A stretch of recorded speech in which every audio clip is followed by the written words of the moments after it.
Welcome to the Apple Insider Podcast. This is your host, Stephen Robles, and today we're going to talk about the watchOS 10 supposed design overhaul with widgets. Could Final Cut be coming to iPad? Google launches Passkeys to log into your personal Google account, and you might be able to tip at the Union Apple Store pretty soon. This episode is brought to you by Collide, and joining me, second week in a row, my friend Wes Hilliard. How's it going, Wes?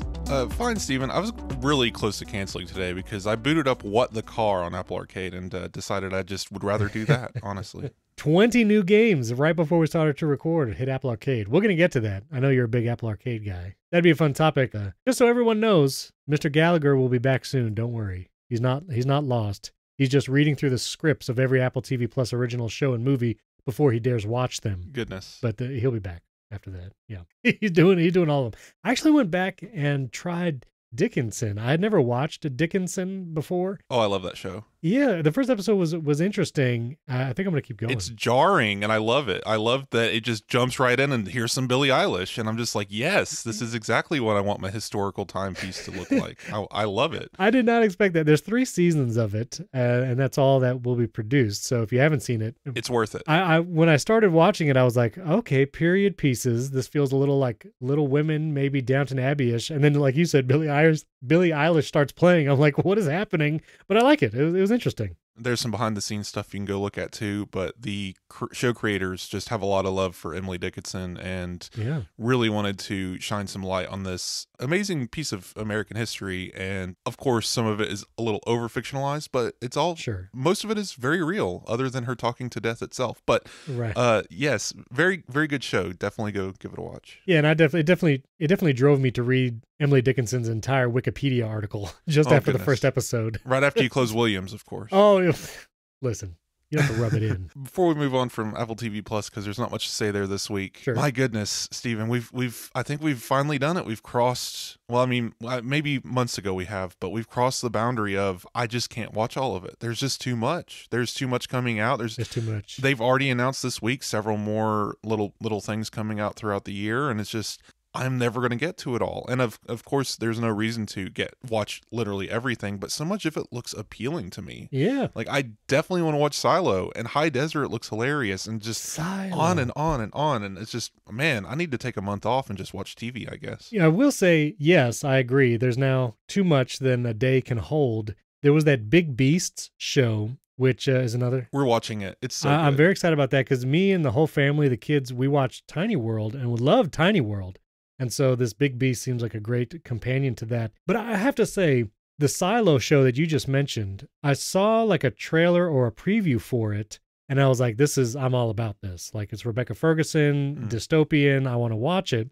I went into the Apple TV Plus app on my Apple TV, and like I couldn't find it anywhere. And I guess it's not out right as we record, actually. It's coming out tomorrow as we record, Friday. You know, it comes out Friday, May 5th. Yeah, they have a lot of banners for it throughout the Apple TV app. Well, and when I open the app on my phone, it's the first thing there. But for some reason, I found no trace of it on my Apple TV last night. I saw like Big World and Schmigadoon, which we'd been watching episodes of, but for some reason I just couldn't find it. So I still think Apple TV's got to work on that discoverability a little. Caught it mid-rollout. Oh, I mean, especially now that there's so much, again, there's just so much content. Like, I laugh at anyone who, like, because you still come across these tweets when you're accidentally in the For You tab on Twitter. Accidentally. Never go there on purpose, of course. Same. But yeah, it's just like, oh, you know, there's nothing on Apple TV Plus. I don't understand why no one's there. It's like, it's literally all I watch. Like, I can't leave it because then I'll fall behind and I'll never catch up again. It's good stuff. I'll do the last thing I'll say about it. I would just wish there was a view in the Apple TV Plus area that had movies and TV shows as the 2 options. Right. And just an alphabetical listing, A through Z, of all the things that Apple has to watch under TV shows and movies. Alphabetical. That's it. That's all I want, just so I can find it. It's not an alphabetical list, but I do personally maintain the Apple Insider watch list of Apple TV Plus. You can go there. It's okay. We'll put that in the show notes, but I have to update it this week actually with like 5 new shows that are coming soon. Yes, I keep that up to date at least once a month with all of the upcoming shows and the release shows, and it's organized by category. So kids, documentary series, movie, and you can go see basically everything that's ever come out. I just waltzed into a plug for this page and had no idea, but I'm on it right now and it's amazing. I didn't even know this existed. This is wonderful. This one and the Apple Arcade page are two things that I try to closely maintain. And again, my goodness, I'm going to have a time uploading 20 new games to Apple Arcade in the next week. So we'll get that done. This is wonderful. All right, now we said we were going to jam through the news today, and we've talked about Apple TV Plus already for 5 minutes, but it's well worth it for that page alone, because that's going to be what I reference now whenever I turn on my Apple TV. 2 quick 5-star reviews before we get too far into it. LS Wars from Poland, international listener, and I'm Stevie D from Great Britain. I also want to mention Apple has its Q2 earnings call as we record later today. So as you're actually listening to this, results will be out. Go to the article on AppleInsider.com. I'll put a link in the show notes for all the latest news. Typically, Q2 is, dips down under Q1. Q1 usually includes the holiday sales quarter and all that kind of stuff. So Apple has said, it's going to be down over Q1. Typical, but if you want more details, you could check out the article in the show notes. I'm sure Apple will make billions of dollars, Wall Street will be disappointed, and the stock will drop tomorrow, as it always has been and as it always will be. Yes, it is literally the same every time. watchOS 10, this was big news from Mark Gurman's Power On newsletter last Sunday, was that watchOS 10 is going to get a major overhaul. It's going to be one of the features at WWDC. I can now say next month. As you're listening to this episode, the keynote is 1 month away on June 5th. You're listening to this on May 5th, May 4th, if you're a paid subscriber and support the show because you get it early. But the watchOS 10 is supposedly going to be overhauled, really focusing on widgets, which is an interesting change because you might think the Apple Watch has widgets now, but no, those are complications. And so Gurman is saying that watchOS 10 is going to have widgets. And I think this kind of goes back to what we talked about maybe last week or 2 weeks ago, about interactive widgets and how the whole complications system might need to change if we want interactive widgets on the iPhone. I see a path to interactive widgets now on both platforms if this becomes a major overhaul part of watchOS 10. But this is welcome. It is a welcome change. This goes back to the foundation we've been building with widgets this whole time. So complications came to watchOS first, and then widgets came to iOS, built on the same systems as complications. Right. And now we're full circling back, bringing basically what are the iOS 14 widgets back to watchOS. So there's going to be these, how you can set, single pane, double pane, and 4x pane widgets on iOS and iPadOS. Right. The single pane widget will be coming to watchOS, and a view is meant to be glanceable. So these aren't going to be interactive. They're going to be static widgets with information that you can scroll through. So just like switching widgets on iOS where you swipe between a stack, you'll be able to rotate the digital crown and see, I'm assuming, a pre-selected list or some sort of organized list of widgets based on the apps you have on your watch. And what's interesting is Mark Gurman has said that these will be so prominent that this might actually replace the digital crown button as so when you're on your watch face and you press the digital crown button today, you open the app grid, which honestly may be becoming just unnecessary. Apple, I'm sure, is finding that people just aren't opening this grid and navigating to an app and launching it. You can launch apps with Siri. There's apps in your complications. There's just a million other ways to get to the apps, and the app grid is probably the least efficient. I have mine as an alphabetical list. I don't know about you. Yeah, that's what I do, the alphabetical list. I don't do the honeycomb anymore. Once that list came out, I was like, Yeah, I mean, it's pretty to look at, but it's completely useless navigation-wise. And so I think maybe they might finally deprecate that. There might be another way to get to your app list, but it won't be the primary digital crown button. So now what Gurman is suggesting is you press the digital crown button and it opens a list of active widgets, and you can scroll through and see different bits of information from your apps. I also feel like, depending on the watch face, like right now I have the modular watch face on my Apple Watch Ultra, and I have a big widget in the middle, which is my Fantastical widget. So I have the next event big there. But when I scroll the digital crown on the modular face, nothing happens. It used to be where you could do like forward in time, which I think there's still a setting for that if you want to like scroll the digital crown and fast forward to either see what... I don't know. I think time travel is deprecated. That's gone? Everything's gone.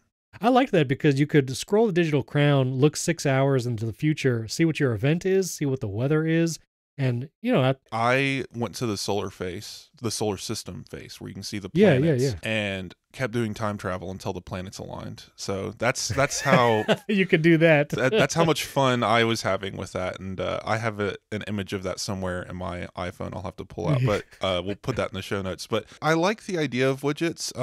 There was something convoluted mentioned about widgets and watch faces, and I don't know how to really interpret it. Like, can you place a widget as the background of a watch display, which begs the question of will that basically become custom watch faces? Yeah, and I think going back to the modular watch face, on the watch faces where turning the crown doesn't do anything right now, like the modular, I could see maybe you turn that and you can scroll through a widget stack on that large center complication area. Right now on the modular, you also have the modular duo, which I guess you could do. I also think it's interesting because the Siri watch face, my wife actually uses the Siri one a lot, which I've never really taken to, but she uses that, and scrolling the digital crown on the Siri watch face, you scroll through all these cards, which you can customize what shows up. You could have your weather, upcoming events, frequent locations, if you wanted to be able to suggest that.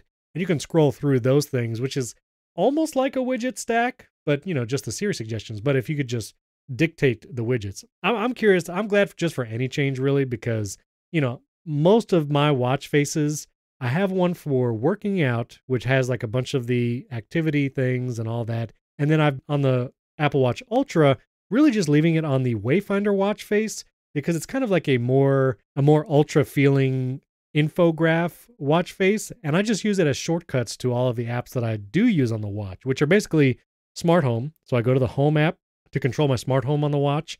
I use the Pocket Cast app to start or stop podcast, any list for groceries, and then I have like my activity, weather, and a timer thing on there.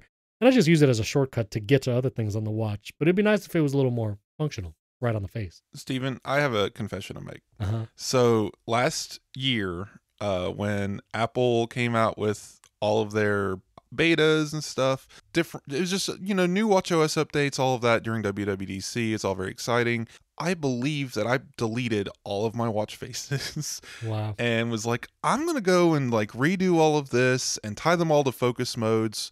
And I did for the most part. And I remember, I was very proud of it, posting screenshots and stuff to Twitter. And it's like, here's my focus modes. Here's the watch faces I built for each focus mode.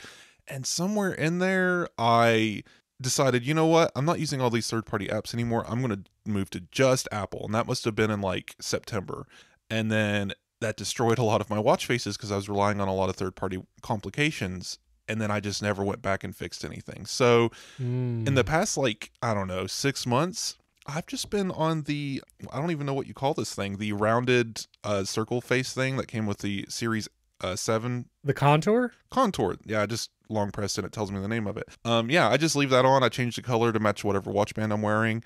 And I've just been having that on with no widgets. And when I need information, I just open the app. And the only apps I've really been using is the now playing screen and workouts. And it's just kind of been how I've been using Apple Watch. Now, of course, I have some ambition. I want to go in and really, tune out my watch and make it work for me more and have a lot more going on with it. It's just time's gotten away from me, but Sure. It's definitely time for a rethink. And if I, part of maybe my, spring cleaning here this month in May, I might go in and redesign some of my Apple Watch usage. Yeah. But how do you use your watch normally? Is it passive as well, or? Well, I will say with the Apple Watch Ultra, I feel like the raise to speak and actually command Siri certain things has vastly improved. The Apple Watch Ultra has dual mics as opposed to the Series 7 and 8 with the one mic. My Series 7 was good, but because I do a lot of smart home controls and sometimes I do just want a text message from the watch real quickly while I'm walking around, I do find raising it and speaking, like I was just looking at the watch face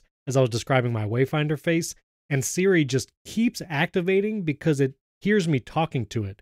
And so the raise to speak has just been really great on the Apple Watch Ultra. And that's what I've been doing most of. I'll raise it and I'll say, run this scene, do this in the smart home, open the garage, whatever those commands are. And that's actually a lot of my interaction with it. And then those few apps that I keep going back to, like Any List for grocery shopping, Pocket Cast for podcast listening, and the home app timers, little things like that.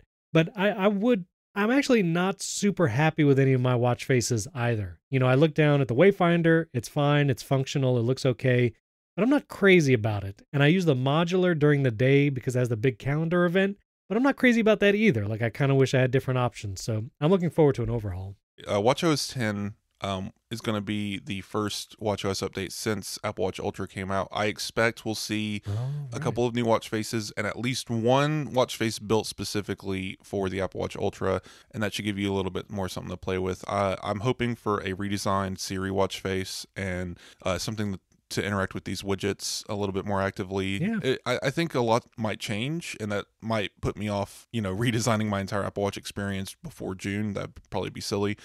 Maybe get through WWDC, see what we get, and then once we get the betas on all of our devices and set everything on fire, I think I'll maybe try then going in and becoming a Apple Watch Power user once again, and have it be more interactive and more inserting itself more in my life, and especially if we are getting some sort of Apple Siri AI voice trainer, AI health coach type deal, which I don't know if you discussed yet, but yeah, that's going to be interesting. That would be cool. 2 side notes. We'll put the screenshot as the chapter art. This was Wes. He went 153 years into the future to get all the planets to align, which is, listen, as close as I could. It's pretty close. Never would actually align. It's satisfying though, but this also made me think of a CGP Grey video. I will put this link in the show notes, where he goes through the distance between Earth and every planet and how at some point throughout all the planet's revolutions around the sun, every planet is the closest to Earth at some point, which is wild to think. Like even Neptune. Space. Because there are times when most of the planets are the opposite side of the sun, and Earth and Neptune are on the other side, and Neptune is like the closest neighbor. And it just blows my mind to watch this video. So I'll put that link in the show notes too. So before we move on from watchOS, I did want to mention one tiny thing. Our favorite new leaker, Analyst 941, right around the time, I can't remember if it was before or after, Mark Gurman came out with this widget deal for watchOS. The Analyst 941 came out with... The app grid is going to have folders that you can put your app icons into. So when you navigate the app grid, you can make it as small as you want to and then open multiple folder grids. Wait, on the watch? On the folders watch. on the watch? Folders on the... Absolutely insane. Get out of here. And I'm just like, okay, so not only is this just not good, but it is exactly contradictory to Mark Gurman. So this is one of the few cases that this person has come out with a leak that it's go, no go. It's either going to be Gurman is right or they're going to be right. Apple is not going to replace the digital crown button with widgets and then double down on the app grid with folders. It's not going to be both. So I just wanted to point that out. We're keeping an eye on this character. Probably going to flush them down the drain after WWDC, but we'll see. Been at least 3 more reports this week. I mean, Andrew, you can roast Andrew on this later. He was really excited that Final Cut Pro is finally coming to iPadOS, and this leak came from Analyst 941. So this was the next thing I was going to touch on, was the, again, leak from Analyst 941, Final Cut coming to the iPad in 2024. So as you were saying, we'll have to dismiss them after WWDC. We might have to wait a whole nother year to see if Final Cut comes to iPad. But again, this is not a new rumor. This is something that we evolved. The blue Apple car will be announced during WWDC. Yeah. I mean, William's going to be right eventually. Eventually. But every refresh of the iPad Pro with the M1 and the M2, I feel like this rumor has spiraled around. I really felt like Final Cut was going to be inevitable on the iPad Pro. And because we are now so far down the road of iPadOS software and so many years of iPad Pro, now having 2 models with Apple Silicon in the iPad Pro. We had the M1 version, now we have the M2. I'm getting less and less enthusiastic or positive about Final Cut ever coming. And one of the parts of his leak was that it would basically be a 1-to-1 of its bigger brother, Final Cut Pro, on the Mac. No way. Which of all parts of this leak feels the most not going to happen, because it would be redesigned for touch. It would have to be. It would be redesigned for touch, but also I just like Final Cut Pro on the Mac. It is deceivingly simple when you first open it up, but it is incredibly powerful with many, many tools. And one of the powerful parts is using templates and plugins. I use multiple from like Motion VFX and FX Factory Pro, where you can install lower third templates and transitions and all that. And I can't imagine Final Cut Pro, if it did run on iPadOS, having that ability to run those kind of third-party plugins. Like Motion VFX, you have to install an installer You don't have to. You can like do the weird thing where you drop folders inside the Final Cut library folder. Well, but I don't think there would be a motion VFX app for iPad that lets you install those third-party plugins in Final Cut. It would have to change, right? And that's why it wouldn't be one for one. Like, right, Minecraft, you can install mods on, I don't know if anyone knows this, but if you play Minecraft, you can actually install mods on your iPad. You just go to the file system at Apple Files app and insert the mods there as if you were on a computer, and you open Minecraft and there they are. You activate the texture packs or whatever. You can't go in and, you know, add new gaming mechanics and new math like you can on the Java version on a desktop, but it's still there in a little bit of a case. So I could see like a Final Cut on iPad having a place where you could insert downloadable plugins. Procreate lets you download brushes from the web, but that's true. But it's so much smaller scale than an entire app being installed into Final Cut, right? So I think iPad OS would have to fundamentally change, and it might in 2 years. I mean, iPad Pro is 5 years old this year.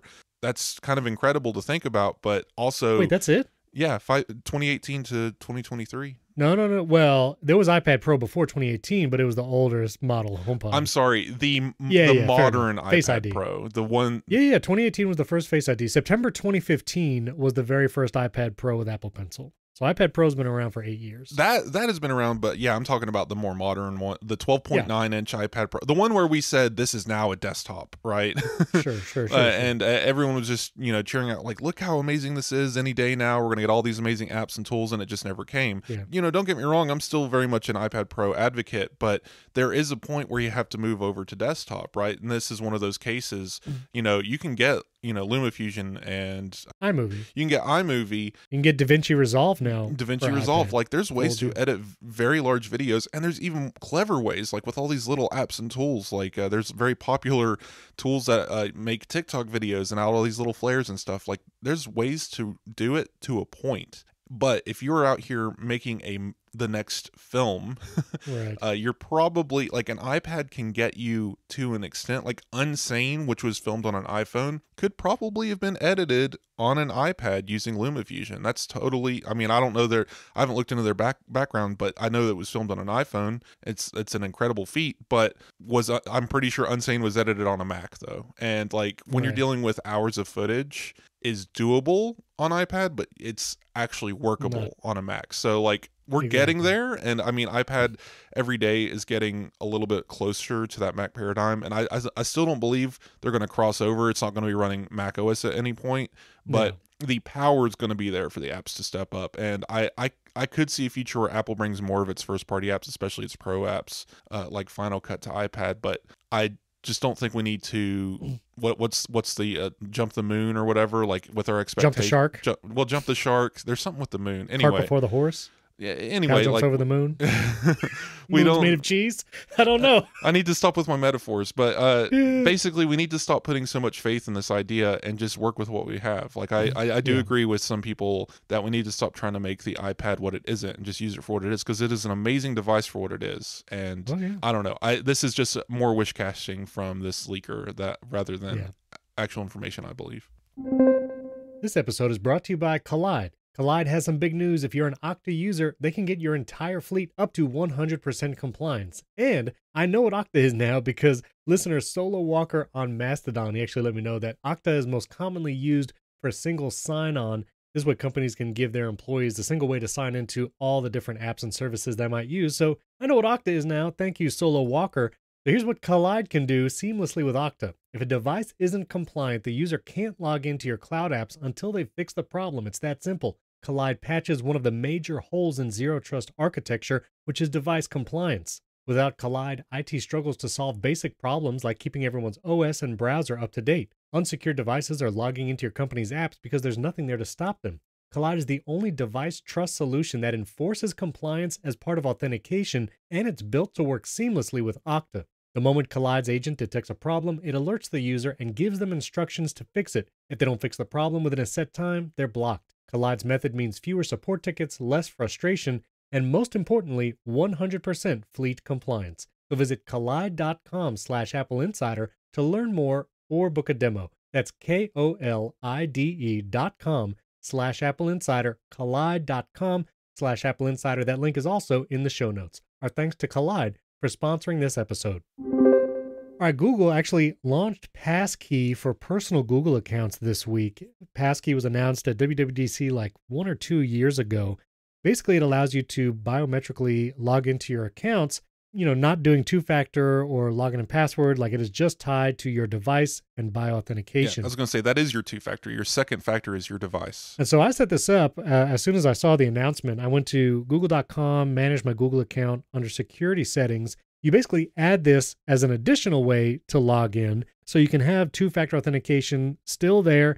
You can still have, approve on other devices logged into your Google account. Then you have a passkey. Now, the thing that I was interested with is, do you have to set a passkey for every hardware device that you'll be using to log in, or is it set up once and it goes everywhere? So what I thought was interesting, I did it on my MacBook Pro, and I set up the passkey. I can log in with Touch ID now, goes right into my personal Google account. And I was curious if I was going to have to set it up again on my iPhone and iPad and my other Apple devices. And I don't know how this will work for all other passkeys, but the Google actually shows your saved passkeys, and it labeled it as iCloud Keychain Passkey. And in my iCloud Keychain on any of my devices, it actually shows the passkey saved on that login item just as, passkey. And it tells me the date that it was created, which was yesterday now.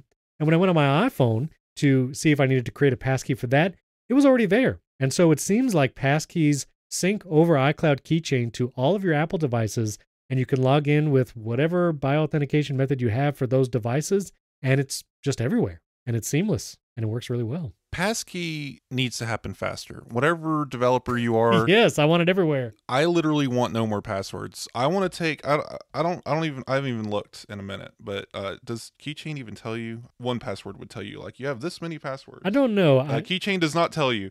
So I have this many passwords. It's in the hundreds. I forget. It's somewhere around 300 or something stupid. I want every one of them to be passkey. Yes.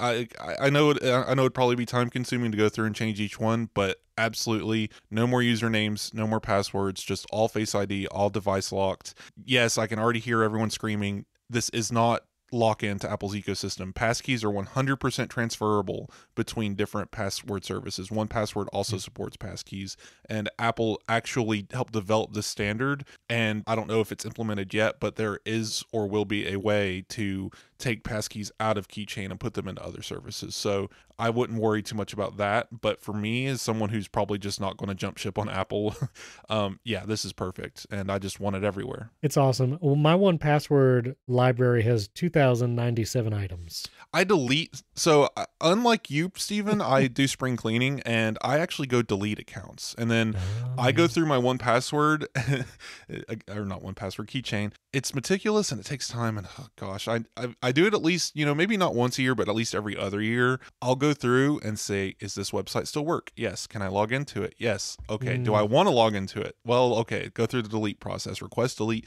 Usually have to email them and say, please delete my account. I no longer want this weird automation protocol that you built 3 years ago that I don't use anymore, just sure. Just because I want to reduce my digital footprint. So I'm definitely not in the thousands, because I would cry if I had that many to manage. Well, you also have a lot more going on than me, by the way. Well, so. I also put everything's like software license keys and like travel rewards accounts for airlines and hotels. Like I put all of that in 1Password because there's actually categories for that. So that was like all of those items together. Again, I do hope and wish that iCloud Keychain will add those kinds of things. But Passkey, it's amazing. It is just available for personal Google accounts right now. Google said that Workplace or G Suite, the older terminology, that passkeys will come to that later. But I love it. Passkey's great. 2 thumbs up. Is that all of your family? Did you just look at your total password count for everybody? Well, right now it just seems like an enormous number. You have 1,000 RuneScape accounts that they're all mining gold, and you're going to sell them one day. So like I have in here for my 2 boys, like their Epic Games account login, for each. Sure. And different, so for all of my kids, there's logins for them, their iClouds and different accounts. I do have logins here for my wife, and we have a shared vault, so it includes some shared logins there. But also, I've just created so many weird logins for random websites for the different jobs I've had for like That's fair. The last, 5 or 6 years. And so I just have a bunch of random websites in here. I've made it a point, and I guess I did it early enough on in my digital online career of life. I don't know, 2015 or so. I made it just a point because I was just very aware of digital privacy and digital footprints, and I hate Facebook, Google, blah blah blah. One of those characters. I was very that for. I mean, I know I'm still that to an extent, but my goodness, I was very that for a while. Yeah. So it was always in my mind. So I guess that I've been of the mind to minimize my online footprint and just consider, do I really need to create an account on this recipe website? Well, and so the other thing that has me a little skittish about going all in on iCloud Keychain, which I really want to do. When I went to my Google account to create the Passkey, I still live the dual life of saving logins in iCloud Keychain and 1Password. Sure. When I went to google.com on my Mac, the iCloud Keychain autofill came up in addition to the 1Password. And it's really annoying because they overlap a lot of time. And like, you really shouldn't do that. I should really just choose one as far as what pops up in the web browser. Yeah, you're hurting yourself. I'm hurting myself there. But because the iCloud Keychain one is just so easy to just put your finger on the Touch ID button and it will use the login that's highlighted already, I went to do that and it said wrong password. And for some reason, I guess at some point, I changed the password for this is like my main personal Google account. Like my YouTube channel is connected to this. For whatever reason, I updated the password and it was correct in 1Password, but because running this dual life, it can get messy. It's like you have to keep track of the lies. I did not update it in the iCloud Keychain.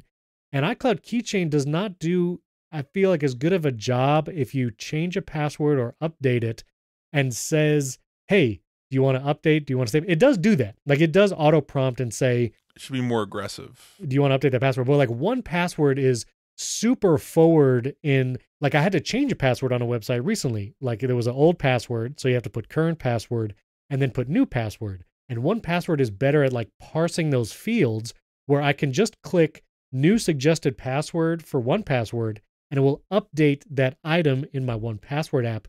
Whereas iCloud Keychain, I would have to do the weird thing of copy the current one, paste it in the website, go back to the settings app in iCloud Keychain, create a new password, copy that, and then put it in the website. And when I do that, my old password is gone because iCloud Keychain does not keep a history of your old password. So you kind of have that moment where if for something goes wrong or that website doesn't load properly, like your old password would be gone and my 1Password saves it, but iCloud Keychain doesn't. And so like those little moments like that still have me a little skittish of going all in on iCloud Keychain. You know what I mean? iCloud Sync could be better on Apple's platforms, which is funny because it is Apple's proprietary syncing engine. Like things could sync faster. We definitely need more histories, but the two things I think that would save you from having to think about this is a dedicated app for passwords and password management and iCloud family sharing for passwords. Yes, that's what I need. If we get those, I believe you'll be able to move your enormous collection of passwords and RuneScape accounts to iCloud. And I do wonder, what that looks like. I mean, you can import. So I know 1Password exports an XML file or a unordered list. My goodness, right. a CSV, I believe. I think you're right. Of your passwords, and you can just ingest that on a Mac. You can't do that on an iPhone or iPad. Again, Apple. Right. Weird limitations on your mobile devices. Right. But yeah, I think it's possible to do. I wonder what a passkey looks like in CSV form, if that's possible. Interesting future for passwords here. Let's see where we're going and just make it all hook up. And sorry, everyone who's getting Sherlocked by Apple stuff, but I think this is going to be a year for multiple Sherlocks. Last year we got like 10 different Sherlocks all at once. It was crazy. There was. Yeah. I think there's going to be more Sherlocks this year. But yeah, when it comes to password and security, it's one of those places where I'm good with Sherlocks, and companies like 1Password can still diversify and focus on enterprise or commercial features that large teams will need to use. iCloud Keychain will probably never be a business-wide tool, and there'll always be a place for 1Password to support a team of 100 people with multiple vaults and many different permissions. Like iCloud Keychain is just not going to do that. But from a personal standpoint, I feel like it could be the app for individuals and families and still do that well, leaving a place for things like 1Password. So, all right. So Google and Apple actually announced that they are working together to take steps and reduce AirTag stalking. Ever since AirTags launched, I feel like this has been in the news, AirTag stalking. But basically, they want to work together where whether you have an iPhone or an Android, if there is an unauthorized AirTag or other location tracker around you, near you, following you around, that your device would get that notification to say something is pinging your location and you should probably identify what it is. Because right now, like if an Android user would not get a notification that there's an AirTag around. So an Android user, there is a app they can go download. Apple, Google partnered on, but you have to, that it exists, go find it, download it, and turn it on.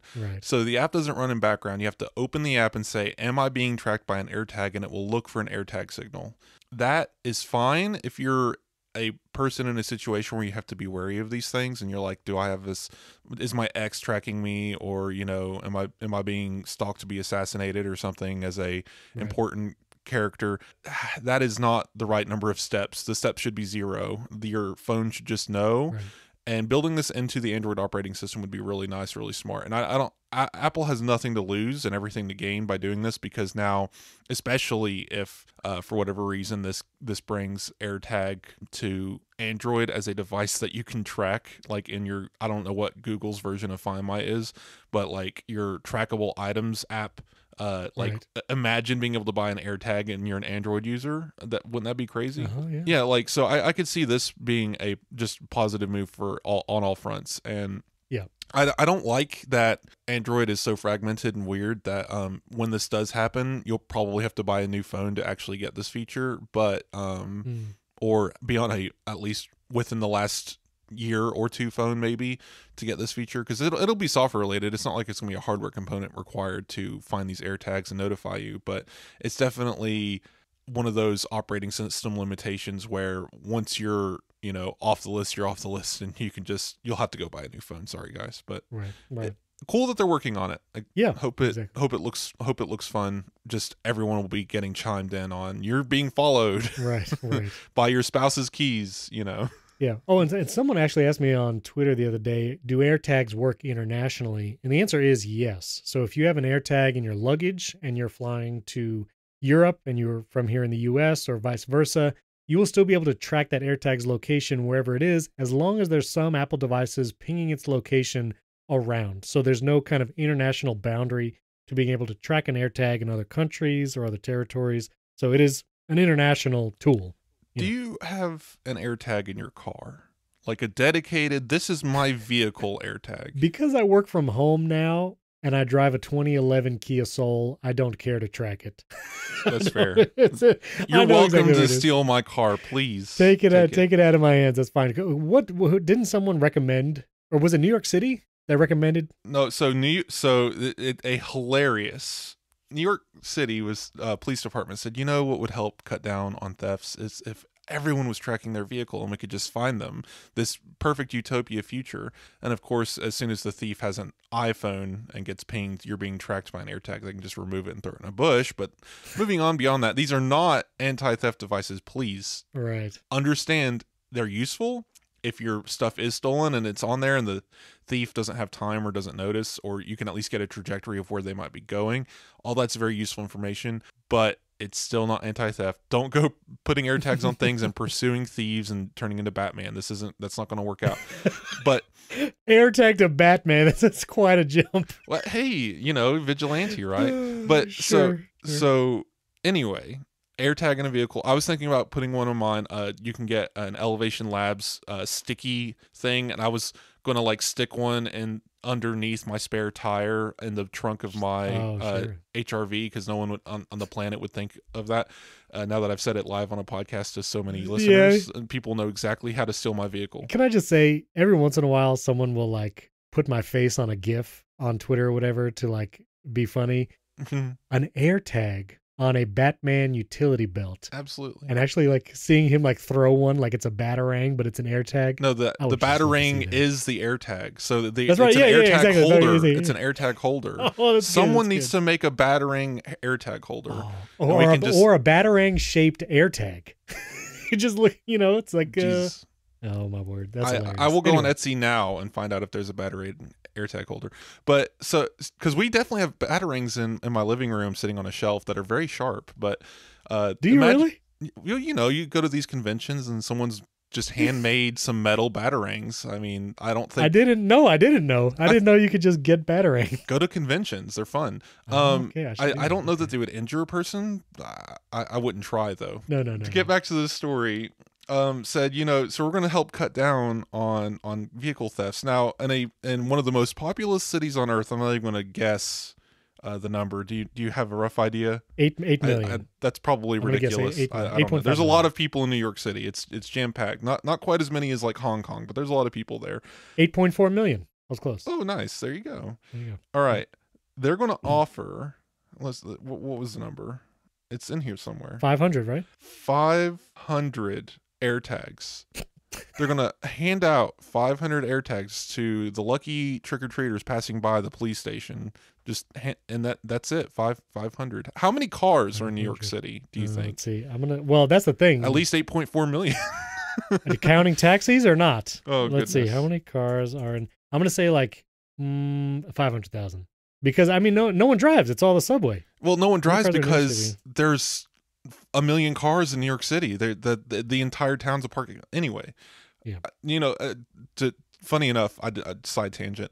I have been in New York physically in person, and we got off a bus in Chinatown and walked to Times Square. So I traversed a great portion of the city on foot. The traffic thing is a thing, but it's not really that much of a thing. Like, it depends on, you know, how busy it is and whatnot. Like, it's not permanently gridlocked like they might have you think in Transformers and Ninja Turtles and you know, people yelling at each other through windows because they're near enough New Jersey that they have to, you know, make sure their accent is very anyway, just not as much a thing as you think it is. But anyway, one more side note, 1.4 million households in New York City own a car.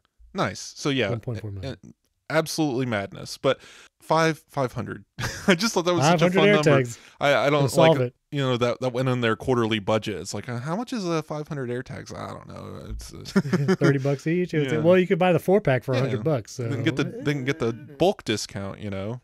Exactly. Yeah. Exactly. Speaking of tips, no, we weren't just speaking of tips, but we need to talk about tips because Apple Towson Town Center in Maryland, it is the first Apple store to have unionized. Not only are Apple Store employees at the store looking for raises, but they want an opportunity to be tipped at checkout 3 or 5% or a custom amount. This is from Bloomberg. All right, so two things. One, we keep referring to Towson as the first Apple Store to unionize. It's basically the only Apple Store to unionize. Right. 3 other stores have attempted to unionize. Oklahoma City has unionized, but has not entered negotiations. So they haven't started this process yet. Towson's been unionized long enough that this is like the 3rd negotiation that they've had with Apple. And they keep ramping things up, which is, you know, what unions are meant to do. As I've said before, unions are a good thing. Generally, if you have a good union, right? Sure. I don't know what's going on with these union reps. They did specifically say in this Bloomberg piece that, like, there was a quote like directly from the union, one of the union reps of, we're overshooting. Like, this is if we got all of this, it would be insane. Obviously, we're going to bargain down to where we actually want to be, because they're asking for up to 45 days non-consecutive leave throughout the year. You know, bereavement leave if someone dies. But right now that's only family, close family members, kind of like how the military does. If your brother or mother dies, you get bereavement leave in the military. If your cousin or uncle dies, not so much. Right. They're asking for that to move up to friends and pets to have bereavement leave as well. They're also asking for a 10% pay increase on top of the pay increases they've already got. And they're asking for just, you know, different, more holiday periods, more paid holiday periods, like getting paid for the Black Friday after Thanksgiving. You know, double overtime pay. Yeah, double overtime, over 8 hours, over 40 hours, time and a half on weekends, that kind of stuff. So it's stuff we've heard of before in different places, not so much in retail. This isn't completely unheard of, a lot of what they're asking for. But what got me and what's been attracting a lot of attention is this tip thing. So at checkout, you Apple Pay, And imagine a pop-up saying, how would you rate your experience? 5 stars. Would you like to leave a tip? 3%, 5%, or custom? And I made a joke before we came on air of imagine seeing even a 3% tip ask on a like $40,000 Mac Pro. And I mean, it's $2,000, right? So it's just, or for a 5% tip, sorry. So it's just, I don't know what they expect people to do. I mean, so we're American citizens here. I know we have some overseas listeners who are like, tips are insane. I agree. Tips are insane. We're doing it wrong. I wish we were like other countries and actually paid people enough. I want to approach from the angle of tipping in general. Number one, there was a great Vox article about tips here in America. And there's kind of this joke. I saw this trend on TikTok for a while where like a boyfriend would be like pumping gas and then they would turn around to their girlfriend with like their iPhone and you would see the square like 15, 20 or 25% tip. And, you know, it was funny because it's really a felt thing. Like I do feel like at least in the last year or two, the amount of Square registers with increasing, it's a default setting. Like it's a default setting. And the increasing tip percentage. You know, I feel like it used to be 10, 15, maybe 20. Now sometimes like I don't see anything lower than 20%. Now you can always hit the custom amount and try to do the math on your own, but I see a lot of like 20, 25, 30% tips and all that. Right. And I want to say this, like I want workers to be paid a fair wage. And I have not done the research to know what that is in a particular region or even at this particular store. So there's that. But I also feel like from an Apple Store perspective specifically, I think that Apple Store employees, for the most part, anytime I've gone into an Apple Store, they really are like some of the best. You know, if you compare your experience working with, they're great. You know, a Best Buy retail employee, like no shade, there's some great Best Buy workers. What's up, Pat? He doesn't work at Best Buy anymore, but he listens. So, you know, you look at the quality of that customer experience. I do think the Apple Store provides one of the best. And they provide things like the Today at Apple where you can go and learn. There's no charge for those classes. Mm-hmm. They really do try their best to walk through customers, teaching them how to use their device if they're buying something new. And my only thought on this is I think the tipping part in an Apple Store would decrease the quality of the experience for customers in general. I don't know how to speak to the actual monetary value and what workers get paid, but I do feel like it will cheapen the overall experience for the customer and make it a little more of a, maybe I don't want to go to the Apple Store for this because I could just buy it online and don't have to deal with the whole tipping thing. Again, I don't want to get off on a tangent. I promise this is related, but like when I was in the military, I would shop at the Navy Exchange, and they have a Navy Exchange grocery store. And one of the most, it blew my mind. They hire, otherly abled people to be the baggers at the grocery line and do not pay them. They are paid 100% in tips. You have to tip them or else they don't get to eat. That's insane. Yeah, that's not right. I don't want to get into personal stuff, but like really close to people in the service industry, so I have an insight to some of the money. They get paid to be a waitress. Yeah. $2.13 an hour. $2.13 an hour. Their paychecks average about, after taxes and Social Security, their paycheck is probably like $40 working a full week of work. They don't get anything. They have to get tipped in order to live, right? In order to pay bills, in order to afford groceries. That's where tipping makes sense to me. Baristas, bartenders, any kind of service industry. I don't tip at fast food. Sorry, McDonald's. There is laws that say you can pay someone nothing, a $2 wage, if you supplement their income with tips and let them take home their tips. Right. Which is why the tipping system exists. It's stupid, needs to go away.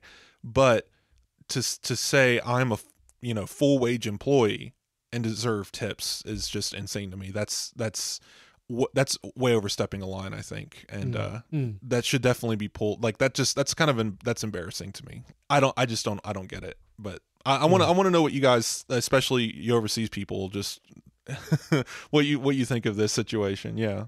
Yeah, international listeners, I'd be curious what you think. I will say down here in the South, we have the grocery chain Publix. As far as I know a few people that work there. They are paid well. They get like stock options and stuff. Like if you work for Publix grocery stores for a significant amount of time, like you would do well. And they actually have tags on their uniforms that say, please no tipping, because right. They try to discourage it because they don't want people to feel pressure. And as a customer at Publix, like, I actually appreciate that because now it feels like one of the few places where I'm not expected to tip, where it feels like so many other places it is expected. Yeah. Tip your hairdresser, or else they'll mess you up. And tip anyone serving you drinks, because they can also mess you up. So like that's the idea, but it's just, I don't know, something odd to me about this. Like, it's a service industry draw, but Apple has the means to pay Apple stores well, and again, not against unions, but the idea of unionizing in an Apple store in the first place was always odd to me, because my understanding is it's one of the best retail places to work in the United States, and probably don't ask for tips at your Apple store. That just, I think both things can be true here. It's just such an odd situation and an odd ask. But moving on. Moving on, let's end on something a little happier note, which is that Apple Arcade actually released 20 new games today as we record Thursday, May 4th. And it looks like pretty good games. One of them actually a Teenage Mutant Ninja Turtle game that's like a kind of 3D top-down action game. Looks really good. Apple Arcade is one of the places where my kids, there's lots of different games that they play. And I have to say, like, I always encourage them, like, look at the Apple Arcade games first, because Absolutely. they will play games like Minion Rush is one of the games my daughter likes to play. And it's it's appropriate for her age, but the ads are so frustrating. And not just are they annoying and frustrating, but like, I actually heard her say one time, like, I'm closing my eyes because this ad is kind of scary, because they'll advertise these, like, they're cartoonish, but they might be like zombie games or other kind of like games that I just don't want. I don't want the ads. And like, to pay to remove ads from all the different little games that they like to play, it's like, please, like, let's just go to Apple Arcade, because you never have to worry about ads. There's good quality games there now, and they're clearly putting effort into actually doing more games, making more games for Apple Arcade, and I appreciate it. So 20 games at once is pretty awesome. I just to shout out a few from like my experience. What the Golf. I love so What the Golf. Just, if you've never played anything on Apple Arcade, go download What the Golf right now. It's not a golf game. It isn't. Just go download it. It's hilarious. They came out with their successor, What the Car. I played 10 whole minutes of it. Absolutely hilarious. I love it. Like, it grows legs. There's bears. I love it. Yeah. Nonsensical, and there's little people singing in the background, What the Car. It's just so good. Very Little Nightmares. Go download it. Good little game. Okay. I played some of TMNT Splintered Fate, so Ninja Turtles. That's a good, what you would call a hack and slash. You got a joystick on the left, some buttons to do attack moves on the right, and you just walk around and fight people. It looks like fun. Temple Run for all you Infinite Runner crazy people. That is now on Apple Arcade. Octodad, Dadliest Catch. That is a very dad pun heavy game. My boys did like that one. They liked Octodad. Limbo Plus, absolutely perfect platformer, historically amazing. I played that on the PS3, like, I don't know, 13 years ago. It is now on Apple Arcade. Wow. Farming Simulator for you guys who like mowing lawns. And Sim Builder, Cityscapes. There is now a city sim inside of Apple Arcade. I haven't played much yet, but it looks promising, and no in-app purchases, nothing you have to pay to get past, right? There's SimCity, sadly, just did the worst and came out with the god-awfulest version of SimCity on the planet. I just wish they would let me buy SimCity 2000, let me play it for the 1000th time on my iPhone. But yeah, SimCity ruined city builders on mobile, and like, everyone's cloned them. And recently a new game in that genre came out called Pocket City 2, like literally days before this. And so I bought it. It was $5, but now I have Cityscape Sim Builder, so I'm going to play both of those, see how they add up. But very exciting times here. Very good collection of arcade games. There's a lot to look at, so definitely go check out the full list. Yeah, Chess Universe Plus. I'm a chess guy, so I'm going to try that. And also Grand Mountain Plus. Looked pretty fun, like a little skiing game. And I don't know, it reminds me kind of Alto's Adventure.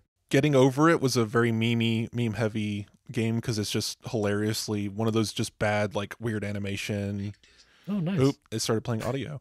There's some good kids games in here. There's some coloring books. My goodness, parents, I know you've dealt with this. If you have a kid with an iPad and a pencil and they want to color, it is awful. My mom started getting into coloring, like adult coloring books. It was like, I want to find one, and she like kept clicking on these awful Facebook ads, and we finally found one that was actually quote unquote good. Still costs $40 a year.